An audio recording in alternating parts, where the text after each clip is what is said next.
दुपारी 2:30 बाळासाहेबांचा pulse rate आणि blood pressure कमी झालं. त्यामध्ये सातत्यानं चढ उतार दिसू लागला. दुपारी 2:35 व्हेंटिलेटर आणि लाईफ सपोर्ट सिस्टीमवर असलेल्या बाळासाहेबांचं ब्लड प्रेशर नॉर्मल करण्यासाठी डॉक्टरांचे प्रयत्न सुरू झाले. दुपारी 2:45 बाळासाहेबांची प्रकृती पुन्हा गंभीर झाल्याचं ठाकरे कुटुंबियांना कळवण्यात आलं. दुपारी 2:55 बाळासाहेबांचा पल्स रेट खूप कमी झाला. राज ठाकरे यांनाही याबाबत माहिती देण्यात आली. दुपारी 3:15 राज ठाकरे कुटुंबियांसह मातोश्रीमध्ये दाखल झाले. ते थेट बाळासाहेबांच्या खोलीत गेले. दुपारी 3:20 बाळासाहेबांना हृदयविकाराचा झटका आला असल्याचं डॉक्टरांनी कुटुंबियांना सांगितलं. त्यांना वाचवण्यासाठी शेवटचा प्रयत्न करण्यात येत असल्याची कल्पना कुटुंबियांना देण्यात आली.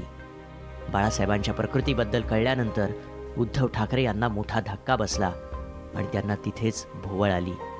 दुपारी 3:30 ते 3:33 बाळासाहेबांच्या नाकाला लावण्यात आलेलं कृत्रिम श्वासोच्छवासाचं यंत्र काढण्यात आलं आणि बाळासाहेबांचं निधन झाल्याचं डॉक्टर जलील परकार यांनी कुटुंबियांना सांगितलं.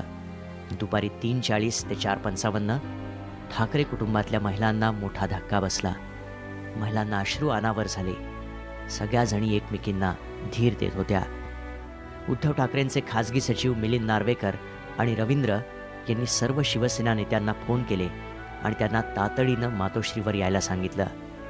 सगळे नेते मातोश्रीवर आल्यानंतर डॉक्टर जलील परकार यांनी माध्यमांच्या प्रतिनिधींना बाळासाहेब ठाकरे यांच्या निधनाची माहिती दिली.